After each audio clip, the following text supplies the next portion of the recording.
आज हम करेंगे प्रश्नावली 9.1 का 7वां और 8वां प्रश्न। इससे पहले हमने पहले से लेकर 6 तक सभी प्रश्नों को आसानी से सॉल्व कर लिया है और उन्हें समझ भी लिया है। जो हमारे चैनल पर नए हैं वो इस चैप्टर को शुरुआत से पढ़ें, यानी 8.1 से। मैं कई बार कह चुका हूँ, तभी समझ में आएगा जब आप 8.1 से पढ़ोगे, ठीक है, वरना वैसे आपको समझ में नहीं आएगा, क्योंकि इसमें वे सभी फॉर्मूले यूज़ हुए हैं जो हमने अब तक सीखे हैं 8.1 से लेकर, ठीक है। तो शुरुआत से पढ़े और चैनल को सब्सक्राइब करना बिल्कुल ना भूलेगा, शेयर जरूर करना है और लाइक भी। आज का जो आपका प्रश्न है वो हिंदी से है। आपको मुझे बताना है कि सप्तऋषि और सुरासुर में कौन सा समास है, और इसका समास विग्रह भी करना है, उसका नाम भी बताना है, ठीक है। समास विग्रह भी करना है और नाम भी बताना है। इसका आंसर आपको मुझे कमेंट बॉक्स में लिखकर भेजना है। तो चलिए शुरू करते हैं प्रश्नावली 9.1 का। सबसे पहले हम करेंगे 7वां प्रश्न। इसमें दिया गया है कि भूमि के एक बिंदु से एक 20 मीटर ऊंचे भवन के शिखर पर लगी एक संचार मीनार के तल और शिखर के उन्नयन कोण क्रमशः 45 डिग्री और 60 डिग्री है। मीनार की ऊंचाई ज्ञात कीजिए। तो चलिए हल करते हैं इस प्रश्न को। तो पहले तो प्रश्न को अच्छे से समझते हैं, ठीक है। हमें चित्र तो दिया नहीं गया था, तो हमें क्या करना है, पहले चित्र बनाना है। और चित्र मैंने बना लिया, बट कैसे बनाया है ये मैं आपको समझा रहा हूँ। भाई कोई भूमि है, उस पर एक बिल्डिंग खड़ी है, एक भवन खड़ा है। वो भवन की जो छत है ना, उस भवन की जो छत है उस पर एक मीनार लगी हुई है। तो हमें जो मीनार लगी हुई है ना, ये जो मीनार है भाई, ये क्या कर रही है, ये एक तो कोण बना रही है 60 डिग्री का, ठीक है। अगर मीनार की चोटी से कोण बन रहा है नीचे से ऊपर, यानी उन्नयन कोण क्या है, 60 डिग्री का। और जो मीनार का जो नीचे का हिस्सा है ना, यानी जहां मीनार बन के स्टार्ट, भाई जहां मीनार खड़ी है यानी भवन की छत, इससे जो कोण बन रहा है वो बन रहा है 45 डिग्री का, ठीक है। हमें क्या करना है, हमें मीनार की ऊंचाई ज्ञात करनी है, यानी ये एडी हमें ज्ञात करनी है कि ये कितनी है, ठीक है। तो भाई इसमें हमें एक तो कोण दे रखा है क्या, एक तो ये बड़े वाला कोण दे रखा है, यानी ये पूरा का पूरा कोण, ठीक है, ये दे रखा है हमें 60 डिग्री, और ये कोण दे रखा है हमें 45 डिग्री, ठीक है। और हमें दे रखी है जो भवन की ऊंचाई हमें दे रखी है 20 मीटर। क्या है, 20 मीटर हमें भवन की ऊंचाई दे रखी है, ठीक है। अब ये 20 मीटर है, ये हमें ज्ञात करनी है। तो हम क्या करेंगे भाई, अगर हम क्या करेंगे, पहले तो इस पूरे से, इस पूरे की यानी इतनी लंबाई हम ज्ञात कर लेंगे, ठीक है। उसमें से हम इसे 20 को माइनस कर देंगे, तो ये हमें ज्ञात हो जाएगा कि ये एडी कितनी है, ठीक है। तो उसके लिए हमें क्या करना पड़ेगा, पहले तो आपको ये ज्ञात करना पड़ेगा, क्योंकि देखो अगर हम बड़े वाले त्रिभुज में देखेंगे तो हमें बड़े वाले जो त्रिभुज है उसमें कोई चीज़ नहीं पता, हमें बस इतनी चीज़ पता है छोटे त्रिभुज में, ठीक है। तो बड़े वाले त्रिभुज में हमें कोई चीज़ नहीं पता जिसके बेसिस पर हम दूसरी भुजा ज्ञात कर सकें, ठीक है। तो कोई पूरी भुजा ज्ञात नहीं है, हमें आधी भुजा ज्ञात है। तो हम छोटे वाले त्रिभुज से स्टार्ट करेंगे। तो इस वाले त्रिभुज में हमें पता है कि ये दे रखी है एक भुजा, इसके थ्रू हमें ये निकालना है, ठीक है। भूमि निकाल लेंगे, ये पूरी की पूरी निकल जाएगी। अब इस पूरी के थ्रू ये पूरी निकाल लेंगे हम, इस पूरी को बड़े वाले त्रिभुज में देखकर, ठीक है। तो थीटा तो यही है, तो सामने वाली भुजा लंबी कहलाई जाएगी, ये आपको पता है, ठीक है। और ये आधार है, ये कर्ण है, ठीक है, ये आपको पता ही है, सारी चीज़ तो आपको पता ही है, कर्ण कभी चेंज नहीं होता। अब जो हमें दिया गया है हम स्टार्टिंग वहीं से करेंगे कि माना भवन की ऊंचाई, भाई माना जो भवन की ऊंचाई है, माना भवन, हमने चित्र बनाया है ना, तो माना भवन की ऊंचाई, ऊंचाई क्या है, ऊंचाई बता दो कि डी बी है, डी बी बराबर 20 मीटर, ये हमें दिया गया है। और माना संचार मीनार की ऊंचाई, माना संचार जो मीनार है, यानी जो हमने मीनार बनाई है ना, मीनार की ऊंचाई, ऊंचाई क्या है, वो है भाई एडी, एडी है, ठीक है। ये हमें पता नहीं है, मान लो इसे एक्स मान लो, आप कुछ ही मान सकते हो, बिना एक्स माने भी हो जाएगा। बस हमें क्या करना है, सबसे पहले छोटे वाले त्रिभुज से इसके थ्रू ये ज्ञात कर लो। तो हमें क्या करना है कि समकोण त्रिभुज, समकोण त्रिभुज ए बी सी में, ठीक है, ए बी और सी में, बल्कि ए बी सी भी नहीं होगा, ये होगा बड़े वाले त्रिभुज में थोड़े नहीं देख रहे हम, छोटे वाले में देख रहे हैं। तो डी बी सी कर लो इसे, डी बी सी में, ठीक है, समकोण त्रिभुज डी बी सी में। तो इस वाले त्रिभुज में हमें क्या करना है, हमें देखना है भाई, देखो एक तो हमें दे रखा है लंब, ठीक है, यानी 20 मीटर हमें दे रखी है, हमें ज्ञात ये करनी है। और थीटा हमारा 45 है, छोटे वाले त्रिभुज में 45 डिग्री का कोण बन रहा है। तो 20 भाई, ये लंब बटे आधार किस में होता है, एल ए एल बटे के ए। तो लंब और आधार किस में होता है, लंब और आधार होता है टैन में। तो टैन का हम सीधा मान कर लेंगे, टैन और कोट में होता है, ठीक है। तो हम क्या कर रहे हैं, टैन ले रहे हैं फिलहाल। तो हम क्या करेंगे कि टैन, टैन जो 45 है, टैन 45 डिग्री बराबर लंब बटे क्या हो जाएगा, आधार। तो लंब बटे आधार, लंब हमारा है डी बी, तो डी बी हमारा लंब है और आधार हमारा क्या है, C D C B, C B. तो लंब बटे आधार हमारा ये है, लंब बटे आधार टैन के हिसाब से। तो लंब और आधार हमारा इसमें आया। बस में हम क्या करना है, मान रख लेना है। तो मान जो हम रखेंगे तो ये हो जाएगा भाई tan 45 का मान क्या होता है, tan 45 का मान होता है 1। ठीक है, tan 45 का मान होता है 1। और डी बी हमें दी गई है 20 और सी बी हमें ज्ञात करनी है, और बस हमें क्या मिल जाएगा, फिर क्या करेंगे हम, वज्र गुणा कर लो, सी बी कम सी बी, तो सी बी बराबर 20 हो जाएगा, 20 मीटर कर लो। ठीक है, क्योंकि सब चीज़ मीटर में दी गई है तो मीटर में हो जाएगा। तो यानी हमारी ये भी कितनी निकली है, 20 मीटर निकली है सी बी हमारी। ठीक है, यानी ये हमारी जो दूरी है ना भूमि की लंबाई, या फिर हम कह सकते हैं कि जो बिंदु है उससे भवन के निचले बिंदु तक की दूरी जो है 20 मीटर निकली है। ठीक है, तो ये हमें निकल गई। अब बड़े वाले त्रिभुज में देखो, ये पूरा कोण का है, 60 डिग्री का है। ठीक है, 60 डिग्री का है, तो हमें ये ज्ञात करना है। तो इसमें हम ये ज्ञात कर लेंगे, तो ये क्या हो जाएगा कि समकोण त्रिभुज ए बी सी में। अब इस वाले त्रिभुज में भाई हमें क्या निकालना है, हमें निकालना है ये पूरी की पूरी, और ये हमें ज्ञात है, आधार हमें ज्ञात है, हमें ये पूरी की पूरी निकालनी है। क्योंकि देखो इतना तो नहीं निकाल सकते ना, फिर ये समकोण त्रिभुज थोड़ी ना होगा। अगर मैं इतने त्रिभुज में देखो तो ये समकोण त्रिभुज नहीं है, समकोण त्रिभुज पूरा है। जब हम ये पूरी ज्ञात कर लेंगे, उसमें से इस पूरी में से ये माइनस कर देंगे, तो ये हमें ज्ञात हो जाएगी। ठीक है, तो समकोण त्रिभुज इसमें भी हम क्या करेंगे भाई, हमें क्या है, एक तो आधार पता है और लंब हमें ज्ञात करना है। तो लंब और आधार किसमें है, tan में ही है, तो हम उसी से निकाल सकते हैं। तो समकोण त्रिभुज ए बी सी में tan 60 डिग्री बराबर यह हो जाएगा लंब बटे आधार। तो लंब बटे आधार क्या है, ए बी लंब है हमारा, आधार है सी बी। ठीक है, बस इसमें हमें क्या करना है, मान रख लेना है। तो tan 60 का जो मान होता है वो होता है √3। अब √3 होता है, ए बी हमें क्या करनी है, ज्ञात करनी है, और सी बी हमें ज्ञात है 20। बस इसे कर लेंगे सॉल्व। तो जब हम करेंगे सॉल्व, वज्र गुणा कर लेंगे, वज्र गुणा करने की जरूरत ही नहीं पड़ेगी, क्योंकि यहाँ बटे में है यानी भाग में है, तो उधर जाके इसमें हो जाएगा गुणा में हो जाएगा। तो क्या बन जाएगा, 20√3। ठीक है, अब 20√3 बन जाएगा, तो बस हम क्या करेंगे इसे कि भाई 20√3 बराबर ए बी हमारी आई है 20√3, इसे मीटर में कर लो। ठीक है, अब ये पूरी की पूरी यहाँ से लेके यहाँ तक 20√3 है, उसमें से हमें ये माइनस करनी है, तो ये हमें ज्ञात हो जाएगी। ठीक है, तो हम क्या करेंगे कि अतः जो ए डी, देखो ए डी बराबर A B minus D B. ठीक है, ए डी बराबर A B minus D B. अब ए बी तो हमारी निकली है, ए डी हम ज्ञात कर लेंगे, ए बी हमारी निकली है कितनी, 20√3, और माइनस ये हो जाएगा डी बी, हमें भाई दे ही रखी थी कि 20 है वो। ठीक है, डी बी हमें 20 है, भवन की ऊंचाई हमें 20 दे रखी थी, भाई इसमें हम कर लेंगे माइनस। तो ए डी बराबर 20 हम कॉमन ले लेंगे, और बचेगा, ये कॉमन ले लेंगे तो अंदर बचेगा क्या, √3 - 1। इसे और सॉल्व भी नहीं कर सकते हम, देखो कॉमन इसलिए है क्योंकि यहाँ भी है 20, यहाँ भी है 20, तो 20 कॉमन ले लिया, बस ये इसे हम सॉल्व कर ही नहीं सकते। तो बस यही हमारी जो है ना आंसर है कि अतः मीनार की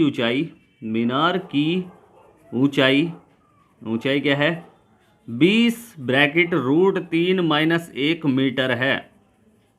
अगर आप इतना भी कर दोगे, यहाँ तक भी कर दोगे, तब भी आपका आंसर होगा। ठीक है, जरूरी नहीं है कि आपको ये करना है, अगर ये भी आप दिखा रहे हो तो ये भी आपका आंसर है। ठीक है, तो समझ में आया। अब करते हैं 8वां प्रश्न। तो ये भी सेम 7वें प्रश्न जैसा है। एक पेडिस्टल के शिखर पर एक 1.6 मीटर ऊंची मूर्ति लगी है। तो यानी ये कोई मूर्ति है, ठीक है, मूर्ति है, ये किसी पेडिस्टल के शिखर पर इतनी मूर्ति लगी है। तो मूर्ति ये है, और ये जो है 1.6 मीटर की है। ठीक है, भूमि के एक बिंदु से मूर्ति के शिखर का उन्नयन कोण 60 डिग्री है। यानी भूमि के एक बिंदु से मूर्ति के शिखर का उन्नयन कोण 60 डिग्री है। तो ये हमने 60 डिग्री का कोण बना लिया। ठीक है, और जो मूर्ति के शिखर का उन्नयन कोण 60 डिग्री है, और उसी बिंदु के पेडिस्टल के शिखर का उन्नयन कोण 45 डिग्री है। ये 45 डिग्री है, पेडिस्टल के शिखर का उन्नयन कोण 45 डिग्री है। सेम टू सेम वैसे ही क्वेश्चन है, पेडिस्टल की ऊंचाई ज्ञात कीजिए। हमें बस इस बार ये ज्ञात करना है, पिछली बार हमने ये ज्ञात किया था, इस बार ये ज्ञात करना है। ठीक है, तो भाई देखो अब इस बार तो हम थोड़ा सा, देखो इसे तो थोड़ा चेंज करना पड़ेगा क्वेश्चन को सॉल्व करने का तरीका। कैसे कि भाई हमें ये दिया है, तो इसमें समकोण त्रिभुज तो लग नहीं सकता, तो हम इसमें लगा सकते हैं। मान लो कि हमने ये मान लिया कि ये x है, ठीक है, कि ये x मीटर की ऊंचाई पर है, तो इसके थ्रू हम क्या ज्ञात कर लेंगे, हम आधार ज्ञात कर लेंगे, यानी ये बेस ज्ञात कर लेंगे। ठीक है, भूमि जो है ना उसे ज्ञात कर लेंगे। तो ये ज्ञात करने के बाद देखो, अच्छा हम इसे करके ही देखेंगे कैसे करेंगे, आपको उम्मीद है समझ में पक्का आएगा। ठीक है, बस ध्यान से देखना। तो हमने क्या करा कि माना जो AD है, AD मूर्ति है, ठीक है, मूर्ति है, तथा जो DB है वो क्या है, वो पेडस्टल है। ठीक है, कोई स्टैंड टाइप समझ लो, स्टैंड टाइप होता है ना, बस वैसा ही है। ठीक है, अपनी तरफ से समझ सकते हैं हम। तो हमें पता है भाई, हम पहले तो इस वाले त्रिभुज में ही हम देख सकते हैं, क्योंकि बड़े वाला त्रिभुज समकोण नहीं हुआ है और ऊपर से ये पूरा नहीं है। ठीक है, तो छोटे वाले त्रिभुज में जब हम देखेंगे एक समकोण त्रिभुज, समकोण त्रिभुज DBC में, DBC में इस त्रिभुज में हमने देखा कि भाई जो हमने माना, और हाँ माना तो है हमने, माना DB बराबर x मीटर। ठीक है, ये हमने माना है। ठीक है, तो समकोण त्रिभुज DBC में भाई क्या होगा, इसका 45 लग जाएगा ये, और 45 का मान आपको पता है कि भाई क्या दे रखा है, एक तो आधार ज्ञात करना है हमें। ठीक है, आधार ज्ञात करना है जो बड़े त्रिभुज में काम आ जाए। ठीक है, तो ये हो जाएगा हमारा बिल्कुल सेम पिछले क्वेश्चन की तरह ही है कि tan 45 डिग्री बराबर LAL बटे KA, तो लंब और आधार, थीटा के सामने वाली भुजा लंब, तो लंब आधार, तो tan 45 यानी DB बटे BC या फिर CB। ठीक है, tan 45 का मान जो होता है वो होता है 1। ठीक है, tan 45 का मान क्या होता है, 1 होता है, और बराबर DB हमारी x है, और बटे BC हमारी क्या है भाई, BC हमें ज्ञात करनी है, BC। ठीक है, तो tan की जगह आप कोट भी ले सकते हैं, क्योंकि आधार और लंब कोट में भी आ रहा है। ठीक है, तो आप कुछ भी ले सकते हैं। तो tan 45 मैंने लिया है, अब क्या करेंगे हम, वज्र गुणा कर लेंगे, BC कम BC, और बराबर भाई यहाँ बटे में नहीं है तो यहाँ भी बना लो ना, तो x कम x, तो BC बराबर x मीटर निकल गया हमारा। तो यानी ये क्या है, BC हमारी क्या है, x मीटर। ठीक है, समझ में आया यहाँ तक। अब बड़े वाले त्रिभुज में देखते हैं। बड़े वाले त्रिभुज में क्या हो जाएगा कि बड़े वाले त्रिभुज में कि त्रिभुज समकोण त्रिभुज ABC में, इसमें क्या हो जाएगा कि tan 60 बराबर, क्योंकि ये बड़ा वाला कोण है 60 है, तो 60 बराबर वही लंब बटे आधार, तो लंब यानी हमारा क्या है कि AB बटे BC। ठीक है, या BC ये तो है लंब बटे आधार। तो बस ये हमने कर लिया। अब tan 60 का मान आपको पता ही है, हमने अभी निकाला था, क्या था कि √3, तो √3 बराबर AB बटे BC हमारी क्या है, x है। या फिर मैं आपसे कह भी सकता हूँ कि AB को आप लिख लो सेम टू सेम ऐसे ही, कि AB कैसे बनी है, 1.6 में x जोड़ के बनी है, तो शायद हम इसे कर सकते हैं। ठीक है, बट कोई बात नहीं, आप बाद में कर लेना, ऐसी कोई बात नहीं है, हम बाद में रख सकते हैं इसका मान। तो वज्र गुणा कर लेंगे तो ये हो जाएगा √3x बराबर AB। अब रख लो AB बराबर हमारी क्या है कि AB बराबर है हमारी 1.6 प्लस x, दोनों मिलाकर AB बन रही है, दोनों मिलाकर AB बन रही है ना, इतनी भुजा 1.6 है और इतनी भुजा x है, तो इन दोनों को प्लस करेंगे तो ये AB बन जाएगी। तो हमने ये कर दिया, ये हमने ब्रैकेट में करके दिखा दिया। अब यहाँ यानी √3x बराबर AB हमारी क्या है कि 1.6 प्लस x। अब x वाले एक साइड कर लो, और भाई सिंपल सी बात है, संख्या एक तरफ कर लो, तो ये हो जाएगा √3x माइनस x, क्योंकि ये प्लस में इधर जाके माइनस में हो गया, बराबर 1.6। ठीक है, अब ये इसमें देखो x इसमें भी है इसमें भी है, दोनों में पास x है, तो ये कॉमन हो जाएगा, x बचेगा क्या, √3 माइनस 1, ये तो बचेगा, और बराबर चल रहा है 1.6। अब ये क्या है, ये गुणा में है, तो इधर जाके इसमें हो जाएगा भाग में हो जाएगा, यहाँ पॉइंट है याद रखना। तो ये गुणा में है, तो x का मान हमें ज्ञात हो जाएगा 1.6, और बटे में हो जाएगा √3 माइनस 1। अब क्या करेंगे, हम करेंगे परिमेयकरण। ठीक है, जब नीचे कोई संख्या रूट में होती है ना, तो उसका परिमेयकरण करना पड़ता है। ठीक है, तो परिमेयकरण यानी हम सीधा कर सकते हैं हर का परिमेयकरण करने पर। ठीक है, जब परिमेयकरण करेंगे हम तो क्या हो जाएगा, ये हो जाएगा x बराबर, अच्छा देखो हमने एक संख्या की परिमेयकरण किया हुआ है कि √3 का, बट इस बार तो 2 डिजिट है यहाँ, तो बीच में जो साइन होता है ना जब 2 डिजिट होती है तो उसके बीच में जो साइन होता है ना, तो उसके ठीक अपोजिट साइन के ऊपर और नीचे दोनों मल्टीप्लाई करनी है। कैसे कि 1.6 बटे, पहले तो सिर्फ √3 था तो इसलिए उसे दिक्कत नहीं हुई करने में, बट इसे क्या है कि √3 - 1, अब यहाँ मल्टीप्लाई करनी है ऊपर नीचे इसके अपोजिट डिजिट की, मतलब अपोजिट साइन की, ठीक है, यानी उल्टे, इसके उल्टे साइन की। तो √3 + 1 बटे √3 + 1, ठीक है, √3 - 1 है तो उसकी हमने अपोजिट यानी √3 + 1 की हमने मल्टीप्लाई कर दी। अब बस हमें करना है सॉल्व। कैसे करेंगे हम सॉल्व?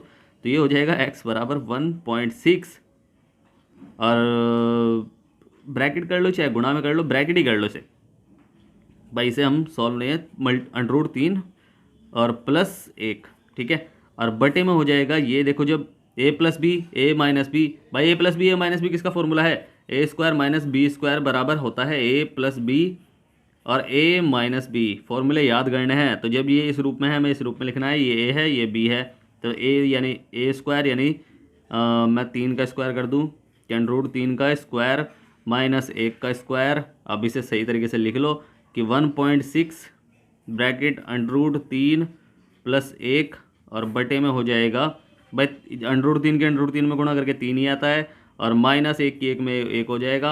अब इसे हम कर लेंगे सॉल्व, तो x बराबर हमारा हो जाएगा 1.6 बटे 2, पॉइंट हटाएंगे 10 लगाएंगे, और 2 8 16 हो जाएगा यहाँ, और यहाँ चल रहा है ब्रैकेट में √3 + 1। अब 8/10 लिखा है, 8/10 लिखा है, इसे पॉइंट में बनाना है। हमें पता है कि पॉइंट में हम कैसे बनाएंगे इसे भाई। जीरो कितनी है? एक जीरो है, तो पीछे से एक संख्या पहले पॉइंट लगा दो, तो 8.0, तो ये आएगा हमारा, ठीक है। तो इसे हम कर लेंगे, तो ये हो जाएगा x बराबर हमारा निकल गया है 0.8 और ब्रैकेट √3 + 1, यही मीटर हमारा आंसर है, ठीक है। x का मान हमारा ये निकल गया है। तो बस इस प्रकार ऊंचाई आता है पेडिस्टल की जो ऊंचाई है वो क्या है? 0.8 ब्रैकेट √3 + 1 मीटर है। बस यही हमारा आंसर है। समझ में आया प्रश्न? अगर नहीं समझ में आया है तो आप मुझसे जाकर पूछ सकते हैं। मैंने नीचे टेलीग्राम दी हुई है, इंस्टाग्राम की भी लिंक दी हुई है और व्हाट्सअप की भी लिंक दी हुई है। आप कहीं भी जाकर मुझसे कुछ भी पूछ सकते हैं, मैं आपकी पूरी हेल्प करूंगा, ठीक है। और अगर समझ में आया है तो आपको क्या करना है? आपको करना है वीडियो को लाइक शेयर करना है जितना हो सके, और सब्सक्राइब करना है, आपका ही अपना चैनल है, ठीक है। और स्टार्टिंग में जो मैंने आपसे प्रश्न पूछा है कि सप्तऋषि और सुरासुर में कौन सा समास है, और समास विग्रह भी करना है इसका, और समास का नाम भी बताना है। तो इसका आंसर आपको मुझे कमेंट बॉक्स में लिखकर भेजना है। फिर से कह रहा हूँ, वीडियो करें लाइक, शेयर करें जितना हो सके, और सब्सक्राइब करें, आपका ही अपना चैनल है। तो मिलता है फिर अगले वीडियो में, तब तक के लिए bye bye, tata, see you.